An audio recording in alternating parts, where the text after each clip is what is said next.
Previously on Dream Daddy. Oh my god, this is fucking romantic. This is like those high school romance shits. Fuck me in the bed of your car. And so it continues.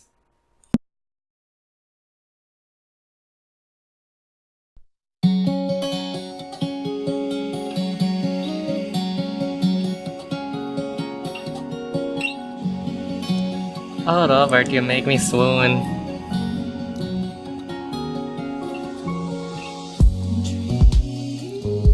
Hello guys, TheCaliMack here, hope you're doing well, and welcome back to Dream Daddy, a dad dating simulator. Where did we left off?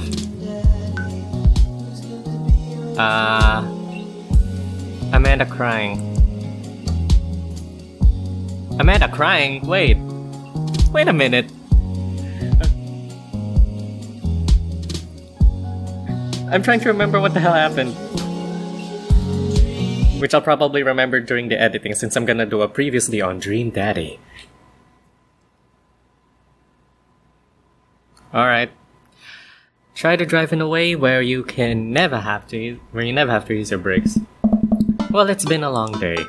I'm just about ready to pack it in. After a few bites of ice cream from the freezer, I turn off all the lights and walk down the hall to my room. I wonder if Amanda's still awake. That kid needs some sleep. As I pass her room, I can hear a faint sound, but can't quite make out what it is. I get a little closer. Is she crying? I knock gently on the door. Hey, Amanda? The crying immediately stops. Not right now. The voice sounds strained. She sniffles. I need to make sure she's okay. I open the door. In the dark, I can see Amanda's outline in the middle of her bed, knees hugged up against her body. Is everything okay? I don't want to talk about it. Did something happen? No, nothing happened. Go away. I'm gonna save here. I'm not sure how my reactions will actually be received by Amanda. This is concerning. Amanda. Get out! Okay. I quickly leave her room and shut the door behind me. Once the door closes, I can hear her crying again. Wow. What has her so upset? She seemed fine earlier. She's usually so open with me. Did I do something wrong? Is she mad at me? I guess if she wasn't before, she definitely is now. I can't even remember the last time she snapped at me like that. I have a hard time falling asleep, but when I finally do, I'm still thinking about Amanda. After a long night of very little sleep, I roll out of bed and make myself a pot of coffee. Amanda should be up for school soon. Maybe she'd be willing to talk about whatever's bothering her. Huh? She makes a beeline for the freezer. Morning, Amanda. Morning. She drops a frozen waffle into the toaster and slams the freezer door. She won't look at me. Yikes. Anything big going on in school today? No. Okay. Do you need a ride to school? No. Want some coffee?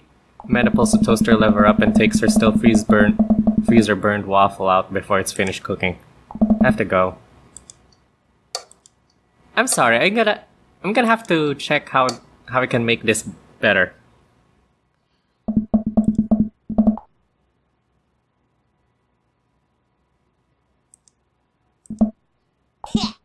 Okay, this is a glitch for the first level sort of thing.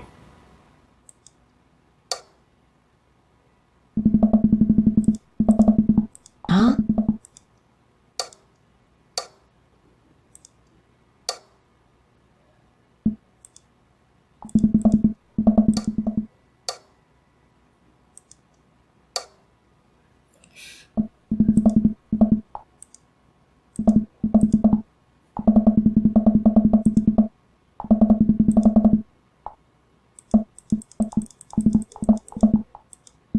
Huh?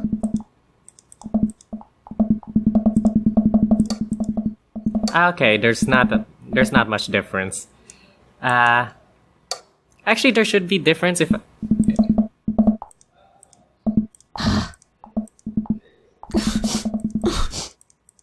Okay, if there really was any difference, there'd be, the black spots or the heart emojis. Uh-huh.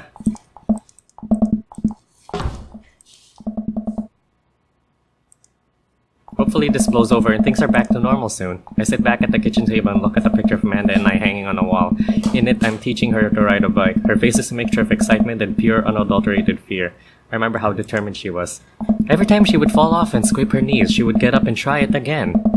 Finally, I had to stop her because she was bleeding everywhere. Then she started to cry because she didn't think she needed bandages and wanted to keep trying. As I put the bike away, she just stood in the middle of the street and screamed. Then I took her for ice cream and it was like nothing even happened. After giving it a bit of thought, I decided I'd force her to talk about it. I'm only going to make things worse. But I have an idea. I start rummaging around for ingredients. I hear Amanda walk in the door. Instead of heading for the kitchen like she usually does, she makes a beeline to her room. She's clearly trying to avoid me. Hey, Pumpkin? What? Can you come here for a sec? There's a moment of silence. Yeah. I wanted to say sorry about last night. I'm just worried about you, kiddo. I get scared when I know something's wrong, and I get even more scared when I feel like I can't do anything about it. Dad, So just... whatever it is, and you don't have to tell me if you don't want to.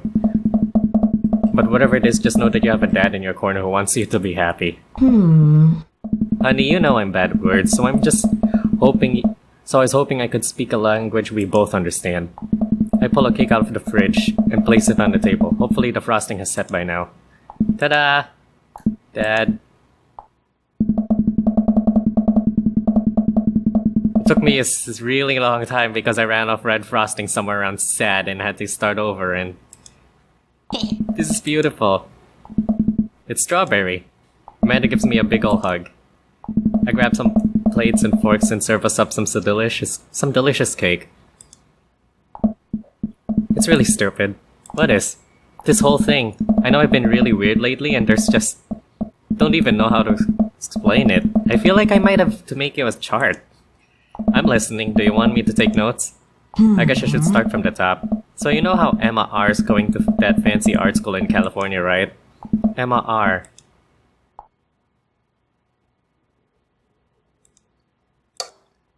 Oh god, don't... The one who puked in death and forgotten beyond is us. The best friend. Wow, proud of you! Oh. Anyway, ever since she got the acceptance letter, I've been feeling like she's drifting away, you know? And she's been spending a lot more time with Grace and Emma P. I just thought it was all in my head for a while, but then I found out from Rosie M that both the Emmas, Grace and Noah, all went to a party at Mackenzie F's on the same night. They all told me they were busy studying for the Calc AB final. Yikes. Yeah, so another important piece of information is, God, this is embarrassing. I, have a crush on Noah and, that's a thing. What? Whoa! I had no idea. I definitely didn't know that. Okay. You're a bad liar.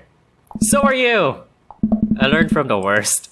Anyway, so the only person I told about the crush was Emma R, and she promised not to tell anybody. I didn't confront them about the party thing because I didn't want to start drama, so I just keep quiet and keep going about my business. And then one day I invite everybody out to get nachos at the mall, and after not texting me back for like 2 hours, even though none of them ever put their phones down for more than 60 seconds, they all say they're busy, like, simultaneously.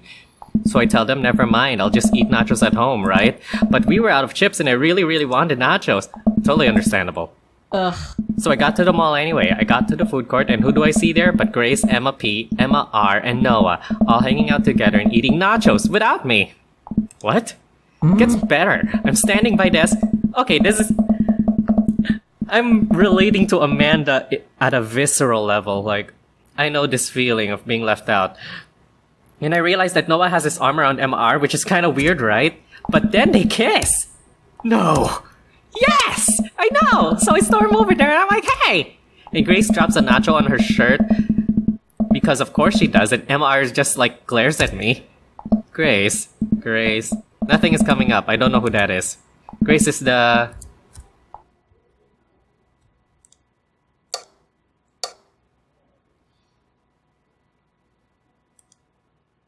Gossipy one? I know! Grace is the one nobody really likes, so I guess that's me now.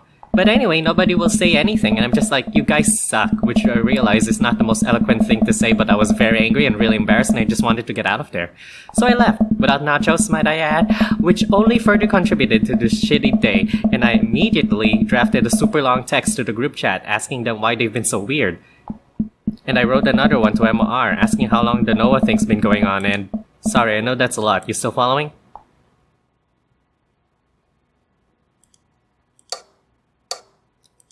What did MR say? Ooh, okay, get all of this. MR says, you know what, let me just read it to you.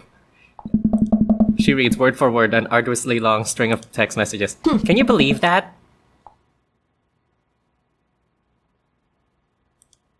I care so much about Amanda's social life and mental well-being, but man, do I not understand what... Nope, fuck you. Fuck you, you idiot.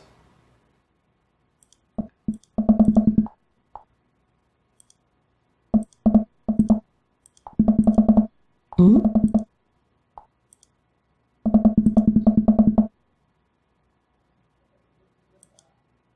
They were dating in secret for like months. So I told her that she's been a really terrible friend, and she's like, well, if you think I'm so terrible, then just stop being my friend. And I was like, okay, and then she left me on red. And then, wait, left me on red? What's that? Oh, like, she saw my message and didn't reply, and I know because there are red receipts. I know those. I'm not that old. I'm just gonna nod and pretend I understand. Gotcha. So while this is all happening, I'm talking to Emma P about how mad I am because she's at least being kind of reasonable, and I'm venting to her about how pissed I am at everybody and stuff. And then out of nowhere, Noah texts me and is like, how could you say that about me? And I'm like, say what about you? And he tells that Emma P sent screenshots of everything I told her to the group chat that I got kicked out of. Alright, I think you lost me at screenshots, but that definitely sounds bad. There's so much more, but honestly, it's all just really stupid teenager stuff. Okay, I've never reached this level of teenagerdom. I've only, had a problem with one person. The bottom line is that everybody dropped me, half of my grade hates me, and now I have no friends. Okay, that's true for me, oh my god. I don't know, it's because I tried flirting with this one person. Although, I really suggest you guys don't flirt with anyone. I don't know. It's bad enough in high school and college. People are shadier, let me tell you that. Amanda, I'm so sorry. I almost expected it from everybody else, but Emma R's been there since Dad died. I can't believe she would just stab me in the back like that. I'm not even mad that she's dating Noah. I'm just upset that she lied to me about it for so long. Okay, I take it back. I'm kinda mad she's dating Noah. Like, what did I do wrong? Why did everybody just suddenly decide I'm not cool anymore? Why wasn't I enough? I don't understand. And as mad as I am at everybody, I miss them, Dad. Shit, I'm feeling it! Amanda looks so dejected, I almost can't take it. What could I possibly say to help? Anyways, that's it. That's the whole sordid tale. Thanks for listening. Tune in next week for more hot gossip. Wow. I know it's pretty dumb. I'm constantly saving, I'm sorry. It's not dumb. No, it's a stupid thing to be upset over. Amanda, your feelings are real. Don't ever be mad at yourself for having feelings. I guess. Unless you've secretly been a robot who's been approximating human feelings this whole time. Dad, if I was a robot, I would have transformed into a monster truck a long time ago. But seriously, I know you probably don't want advice, but I feel like it's my duty as a dad to bestow upon you a few nuggets of fatherly wisdom.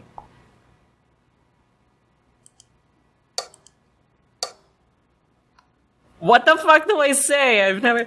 High school sucks, definitely. Real friends don't do that.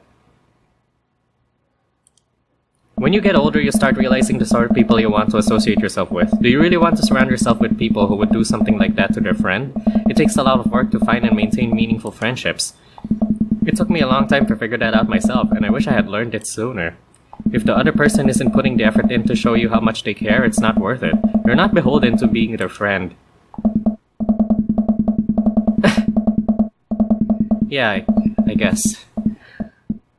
Ultimately, I think this says way more about the other character than it does about yours, because you're amazing.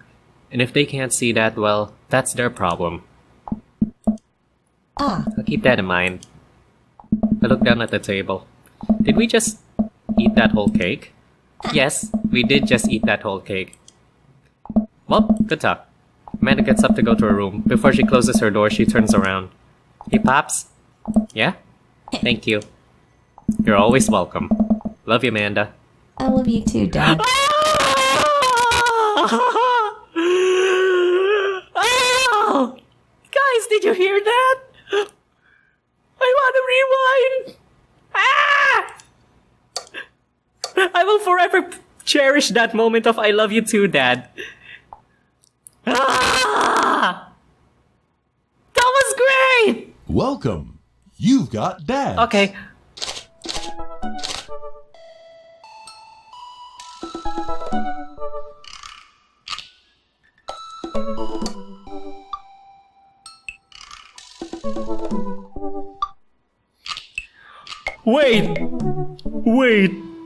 Wait! Don't give me this now! I'm like, am I ready?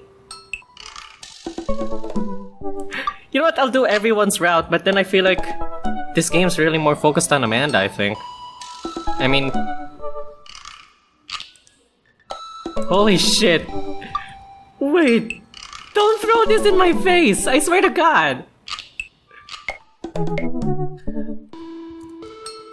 I'm sure. It's fine. This is fine. After this, I'll probably deal with a classmate, and then after that, I'm heading to the gym. And then I'll meet my own personal Craig. But at the same time, that moment, I hope my recorder recorded that one voice line. That was so good. I felt it so good. That was really good. I haven't spoken to Robert since that night we drove out to his thinking spot. He seemed unusually somber then, like more so than the usual amount of somber that Robert is, which is already a lot. I've been thinking about him and I hope he's doing okay, but I've been a little reluctant to reach out to him. Mac. Hey Mac. Guess who's getting their drink on tonight? I take a look at my dad book messages. There's a flurry of them from Robert. Guess. It's you. Also me, but mostly you.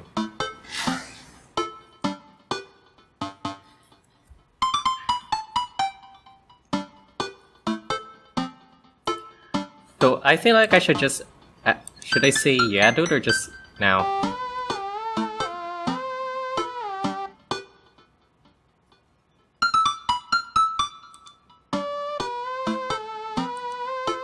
I tap back to Robert. Not now, later. Seriously? Advance notice? Yeah. 8 PM? Jim and Kim's? Sure, man. Not that I'm unappreciative, but I think this is the first time that Robert's given me more than an hour's warning before hanging out. Amanda! She pops her head into the hallway, music I don't recognize blowing from her room. Huh? What's up? I'm hanging out with Robert later tonight. Okay, cool. Robert, who is my friend? I have friends. I'm happy for you, Dad. People enjoy my company, Amanda. Dad, I'm so happy for your continued development as a human being. What are you listening to? Sad shit. I have an idea. I don't give a fuck anymore. Amanda? Lang. You know what? You're an adult now. I gave it an earnest effort for all 18 years of your life. Go forth and swear. Fuck yeah! I really hope I don't regret this later. Oh, achievement unlocked. Let Amanda say it censored. Amanda goes back into her room and turns up the volume to her sad shit. I put on my going out coat and walk over to Jim and Kim's. I spot Robert leaning against a brick wall, smoking a cigarette. As I get closer, I realize that he looks a little different. Cleaner, I guess. It actually seems like he combed his hair and his clothes are less wrinkled than usual. Hey. Hey. You take a shower just for me? I'm working on my relationship with existence. We both stand there for a second and don't say anything. Robert finishes his cigarette abruptly and goes inside. I follow him. By the time I get inside, Robert's already at the bar ordering 2 whiskeys. I spot a booth in the back and claim it for us. Robert slides in and hands me a glass. Who do I toast to? To you. Here's to your continued existence. Oh, he likes that. We clink whiskeys and I watch him sip his, rather than his traditional approaching of slamming the whiskey back as quickly as possible. So what's the plan for tonight? Hit some other bars, maybe grab some pizza? I like that fucking smolder, that's really good. I think that'll kill some time before we go burn down that old abandoned house in the woods. It's definitely not as fun if it's abandoned. Hey. Mary pops over the back of the booth, a glass of wine in her hand. She punches Robert in the shoulder. Where was my phone call? Sorry, figured you were busy sinking your teeth into some poor sap. I am, he's right here. I look around the booth to see a guy sitting across from her. He waves meekly. Come on. You're replacing me with a new kid? Mary, I could never replace you, whether I wanted to or not. Mary leaves her booth and slides in next to Robert. The guy she was sitting with looks mildly relieved. She eyes Robert's clean pressed clothes up and down suspiciously. What, do you got a court date coming up?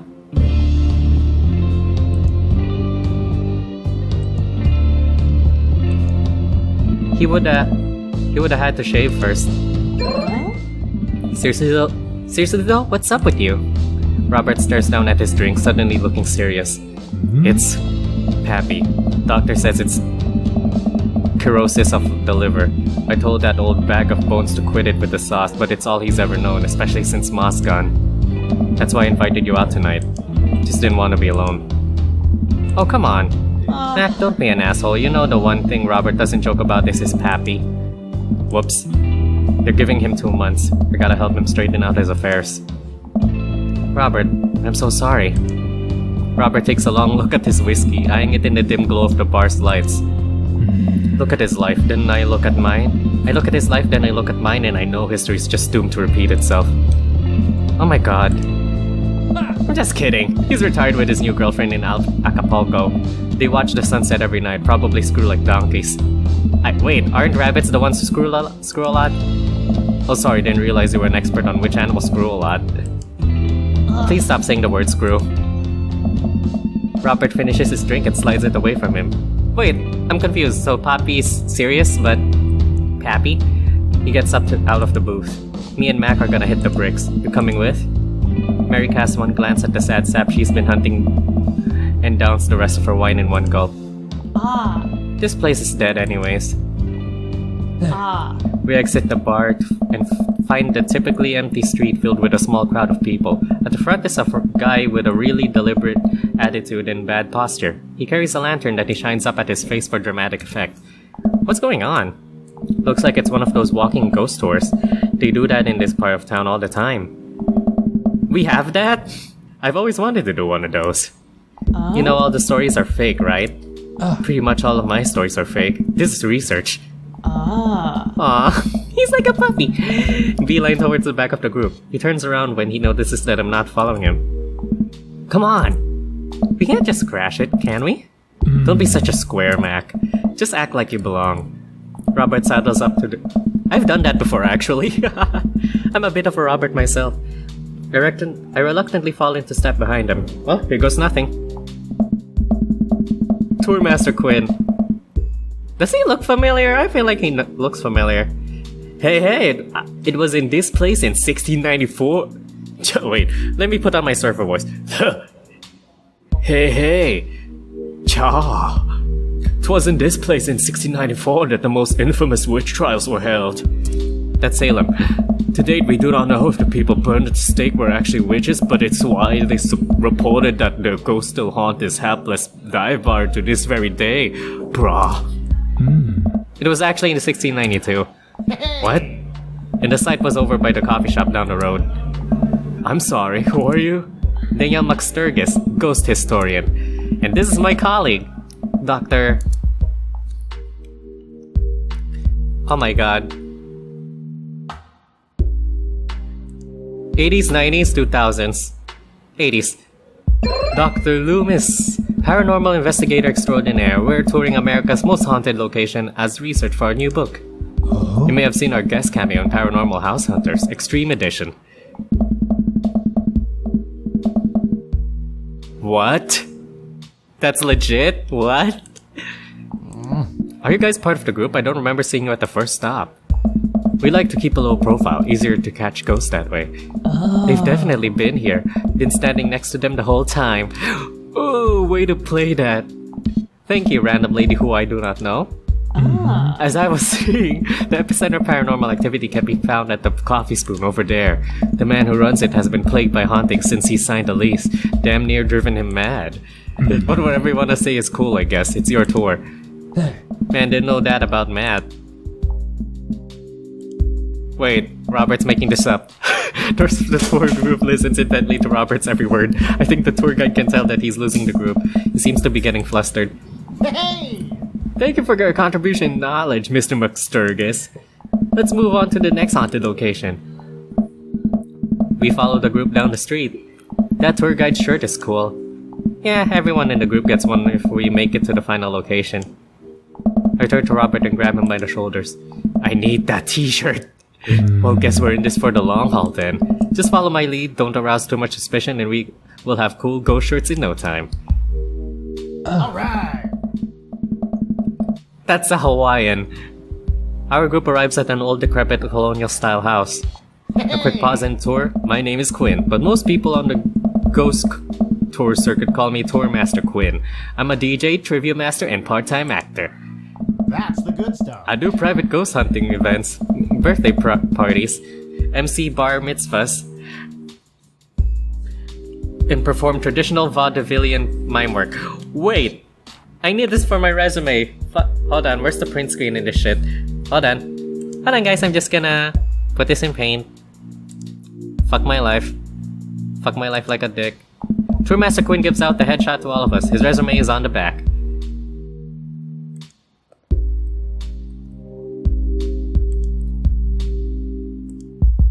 Hold on, let me just save this shit because you know me.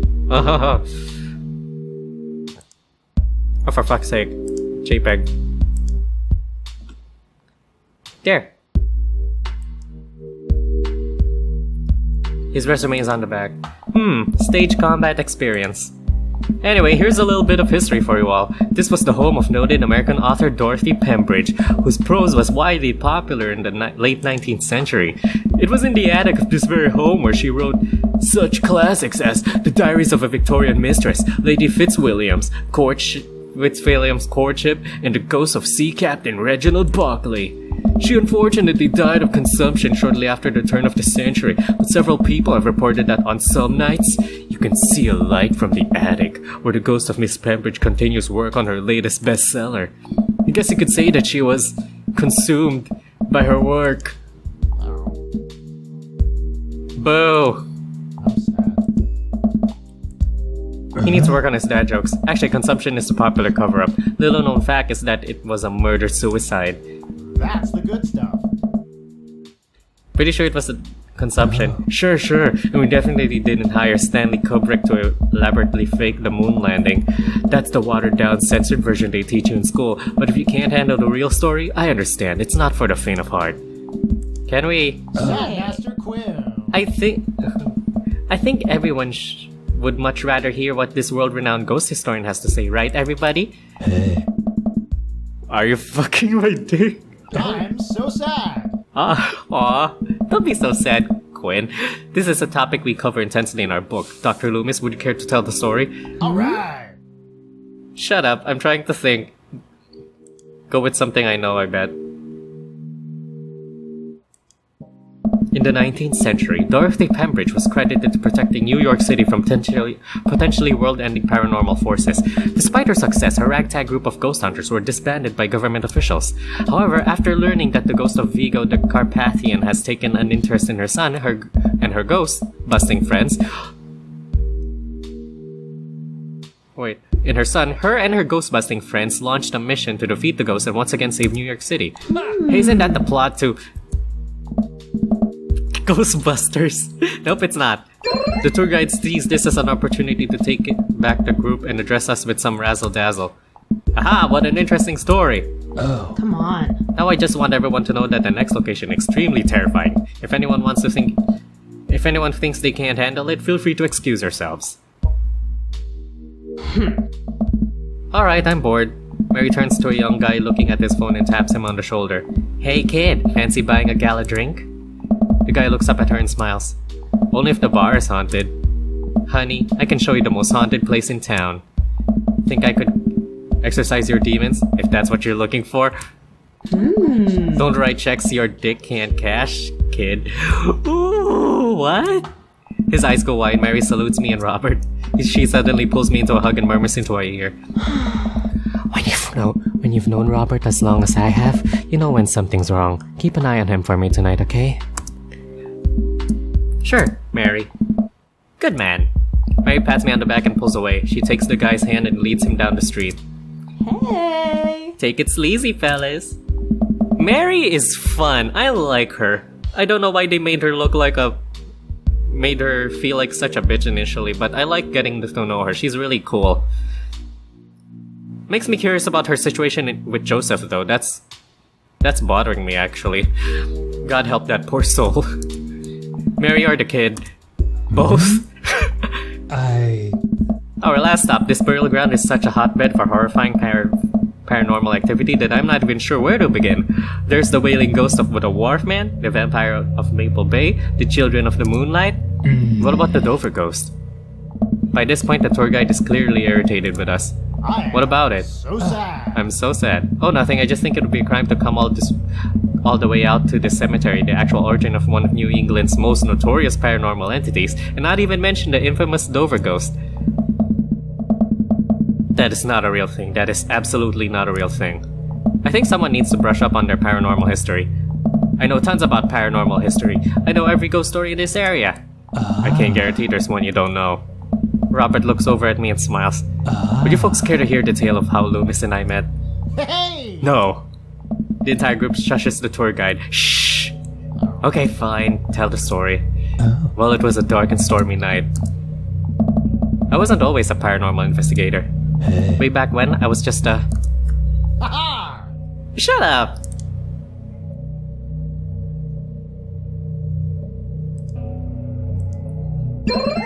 A traveling grifter, moving from town to town, always looking for my next mark. I wasn't an easy life, but I had fun. Taking from the rich, giving to the poor, actually also taking from the poor. I had a shaky moral foundation. I happened upon the quiet town of Maple Bay quite by accident, but little did I know that this city has a dark side. Now, about the same time, I was just starting out as an apprentice to a rather famous ghost hunter. Was an old family friend of mine. I carried the equipment, operated the EVP machine, all that. Wait. Yes. Who was the famous ghost hunter? I don't like to name drop, but Georgia Mathers. The group gasped. That's the good stuff. She's a legend, you know her? Knew her. Amazing woman. Died mysteriously. Missy Georgie. Anyway, we were in the Maple Bay investigating some reports of strange lights and sounds coming from the cemetery late at night. Now we had been warned by the old crypt keeper that this place was highly dangerous, but Georgia was never one to shy away from an adventure. We camped out in the middle of the cemetery for 3 nights straight. We intruder your so-called wailing watchman. Wailing ghost of the Wharf Man? Whatever. Your stupid vampire was just a teenager in a mask. But the Dover ghost? Man, tell him, Loomis. So there I was, just walking down to my hotel after a long day of...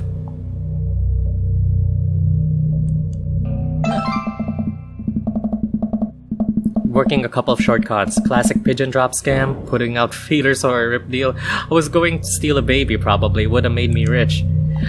I found myself walking past this cemetery. Now, I was never a very superstitious man, but something seemed off. I could hear some sort of commotion happening deep within the graveyard, and I felt compelled to investigate.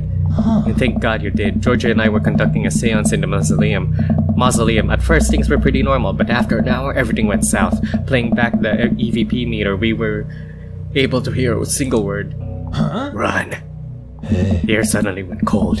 Something was very, very wrong. I just knew we weren't alone. We started to hear this faint, distant screaming noise, like something being dragged across the ground. It got louder and louder until it was deafening, some kind of demented howl. And then I felt it. Something, grabbing my ankle. Robert has the whole crowd hook, line, and sinker. You could hear a pin drop. I've only cried twice in my life. One was at the birth of my daughter. The other one was when that thing started dragging me. I wasn't sure where it was taking me, but knew it was no place I wanted to go, or sure I was going to die. The moment I crossed the gate into the cemetery, I heard this god-awful screeching. Ran into the mausoleum just in time to see a man being pulled across the floor by... God, to this day, the mere thought of it ties my stomach into knots. I looked like a man, but like... a glanced at Robert. Like someone who didn't know what a man was supposed to look like tried to put one together. The arms were too long, the eyes glowed red. It was like a walking shadow. What'd I do? What any good person would do. I lunged for...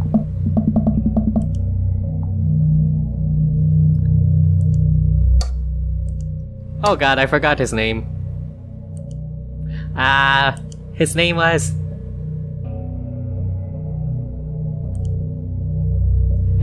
oh my god, was it David or Daniel? Probably Daniel. Daniel. Grabbed his hand and entered into a tug of war with the unholiest of forces. I thought I was gonna be torn in half. But I had God on my side. The pocket Bible was kept. He fell out of my shirt pocket, and to this day I can remember what passage it opened up to. I'm thinking it might be Leviticus. It might be Leviticus, or was it? No. Leviticus was condescending. Revelations is too much close to the end. I think it's Ecclesiastes. There's no such thing as an Austin. Fuck that. Oh yeah, it was his favorite. Then shall the dust return to the earth as it was, and the spirit shall return unto God who gave it. I have no idea where Robert pulled that verse from. With a horrifying growl, the entity finally relented. Daniel and I collapsed on the ground, exhausted. We were both covered in blood. That damn creature clawed into my chest. Got me real good. Had to get 16 stitches. Whoa! When did you get a scar like that? And that's how I got this scar. I followed Georgia Mathers to the ends of the earth. We faced exorcisms, demons, poltergeists that threw our equipment across the room, but I had never seen Georgia so scared. She was never the same after that, and neither was I. Watching what happened to Daniel and Georgia shook my faith, but I came out of that experience a better man and a better friend. And we've been brothers ever since. Ah! Robert and I share an emotional hug. As he embraces me, I can smell the cologne on his neck. Wow, Robert does clean up good. You bet he does. I found myself lingering a little too long on the hug. The tour guide seems to have bought it. Even he's wiping a tear from his eyes. Thank you. It's an honor to be able to share our story. Be sure to watch out for our book.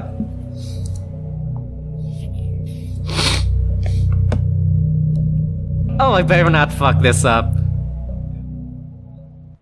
Are we really gonna be truckers? I saw a demon, the shocking true story of seeing a demon. I feel like this is the best one to keep the feel of the story. Alright. Well, I think you both definitely earned your t-shirts. The tour guide hands us the coveted t-shirts. He then slips us both his business card and leans in close. Alright. If you guys are ever in need of a professional actor, balloon animal artist, Elvis impersonator, or nude model... No thanks, I have my perfect nude model right here. Please don't hesitate to contact me. You got it, buddy. After a couple of tourists take selfies with us, we split away from the group and walk home. That was incredible. I really can't believe they bought all of that. I didn't know you had it in you, Mac. Excuse me, Dr. Loomis. That bit about the pocket Bible was aces, although giving the Dover ghost glowing red eyes was a little cliche. And the Kubrick conspiracy theory bit wasn't? All a part of the character. Well, we got the shirts out of it. We arrive in front of Robert's house. Wanna have a drink?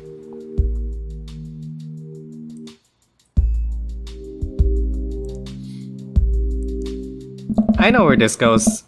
I know where this goes, small. I know these steps.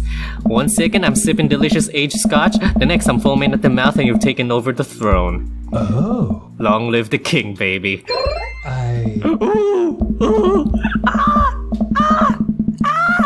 We're at his house! Robert did seem a little bit off, but that completely disappeared when we were joking around with the ghost tour. I don't know, he's hard to read. While I'm thinking, I hear claws skittering across the floor. Oh god, it's a pit bull. I'm about to be torn to shreds. I shut my eyes and brace for impact. Betsy, hey, be nice! I don't feel anything but tiny paws scratching at my shoes. I open my eyes. Betsy? Boop. Okay, I think it's back. Welcome back, guys. Just had to take care of that. Robert's dog jumps away from me, running around in circles and sniffing Robert's legs. He pats her on the head. Hey, that's not a pit bull. This is the cutest, dumbest Boston Terrier I've ever seen. Betsy, you're not a pit bull? You weren't taken by the Dover ghost? Betsy's made of tougher stuff than that. Ain't you, girl? Betsy rolls over for some well-deserved belly rubs. Hey. I just keep a picture of a large pit bull in my wallet in case of emergencies. Comedic emergencies. We make our way to Robert's living room. For a quiet man with arguably the oldest pickup truck that can be legally driven, his place is amazing. There are sleek modern appliances throughout the room with a big flat screen TV mounted on the wall. He has shelves upon shelves of DVDs. Guess he wasn't lying about being really into cinema. He pours us both glasses of whiskey with a well-stocked bar in the corner while Betsy curls up on a pile of cushions. So, how did you really get that scar? And don't tell me you got it fishing for Alaskan king crabs in the Bering Sea or something. You trained me too well. Ah! I love his laugh! Takes a sip of his drink. My daughter and I were riding our bikes. I hit a rock, flew over the handlebars, and then we went to the hospital, and that's it. Not a very interesting story. I've never heard you talk about your daughter. Well, I have one. Oh? That's her. He points at a picture on the wall of a very serious little girl with dark eyes. Yep, that's definitely Robert's daughter. How old is she? 25, 26? Not too sure. Does she live around here? Huh? No, Val lives back home in Brooklyn. 25, 26? Your daughter? Wait, how old are you? Back home. Well, age doesn't matter with gay people that much. Works at some new media online magazine thing. Makes buckets though. He suddenly seems really serious. I probably shouldn't press him about it. You like Santana? I feel like Yeah, I like Santana. Hey. Great. Robert puts on Santana, then takes a seat next to the couch. On the couch next to me. I should probably look up Santana. I mean, I should get back to the oldies music. How old is Santana? Because I'm only familiar with Sinatra, which is a bit of an embarrassment really. There's a lot more artists. He suddenly downs his drink in one gulp. Hey. Oh shoot! It changed music, great. Hey, are you alright? Sir. Robert leans in and kisses me. The taste of whiskey. The taste of whiskey burning my lips. I'm surprised at first, but slowly relax into his arms. He pulls away slightly, his lips barely brushing against my mouth. I am now. I can't say anything, at best managing a sigh. Robert leans in again, kissing me harder. He pulls my bottom lip between his teeth and bites slightly, sliding a hand under my shirt. My heart pounds in my chest as he lies us both down on the couch. He kisses a trail down my neck, his teeth grazing my skin. Wait. It's not that. Robert bites down hard and I have to stifle a moan. Stop! Robert stiffens up and pulls away. No biting? No, I'm more than okay with that. Something's up. He runs a hand through his hair and looks away. I'm fine, I've just been kinda stressed out. Tired, not a big deal. Should I push it or just say okay? He's not the emotional type. Push it. Listen, I want this as badly as you do, but I know something's wrong. I need to make sure that you're okay. He stares at the ground. You don't know me that well, Mac. I'm not a good person. He takes a deep breath. I spent my whole life only taking. Now here I am, an old broken man sitting on top of a pile of everything I've ever taken. Alone. But I want to know you. You don't have to keep hiding behind fake stories and acting like you don't have feelings. I don't know. Robert! He sighs heavily. I don't know. It's Val. She's visiting tomorrow. She wants to patch things up. Val? Are you... I'm sorry, but... Is this a bit? No. When was the last time you saw her? 3, 4, I think. Months? Years. I sit up straight. Jesus, Robert, what happened between you two? I don't want to talk about it. Robert and I sit in silence, neither of us wanting to look at each other, both of us unsure of what to do next. Fine. Things were already bad between us. I cared about her, I always did. Things just got in the way. And before I knew it, she was leaving for college, wanting nothing to do with me. Marilyn and I moved out here to settle down. We thought it would help to get away from all the distractions, all the money, the drinking. But temptation gets to you. I tried to be better, but I just couldn't. And then the accident changed everything. I think every day about how she must have died hating me. I never became the better man that she wanted me to be. The one she always saw in me? She saw the last thread Val and I had connecting us together. I didn't know that when I lost my wife, I was gonna lose my daughter too. Robert. I spent so little time chasing after things I thought were gonna make me happy that I ruined the only real chance at happiness. Now my wife is dead and my daughter hates me. And then I convinced myself that this, he gestures vaguely in my direction, was going to make me happy. Why do I even try anymore? I'm so sorry, I know how hard it is to. No, you don't. How could you possibly know how this feels? You did everything right. Your daughter loves you, you're a good person. I was a terrible husband and I made an even worse father. I have no idea why she's even bothering to contact me now. I know I'm just gonna fuck it up like I always do. I'm broken. I shouldn't even go. He puts his head in his hands. Oh, Robert!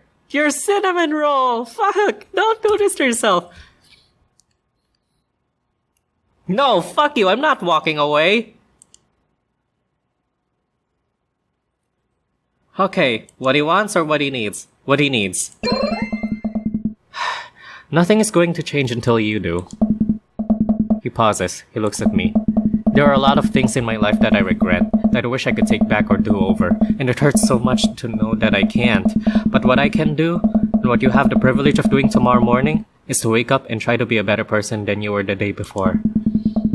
Things aren't going to fix themselves tomorrow, or the next day, and patching things up with Val isn't going to solve all of your problems either. But nothing is going to change if you don't. And you can't love anyone else until you stop hating yourself. And you're right, I don't know you that well, but you have the same capacity for good that we all have. And I know you can find it. Val is giving you a chance. Don't waste it. But, Robert, listen to me, it's gonna be okay. But... I lean over and embrace Robert, pulling him in as tightly as I can. He buries his head into my shoulder, hugging me back. It's gonna be okay. I place a hand on the back of his head and stroke his hair. He shudders, then sobs, and I realize that he's crying. Thank you. We stay there for a while, holding each other. We both eventually drift off to sleep. Do it once, do it right.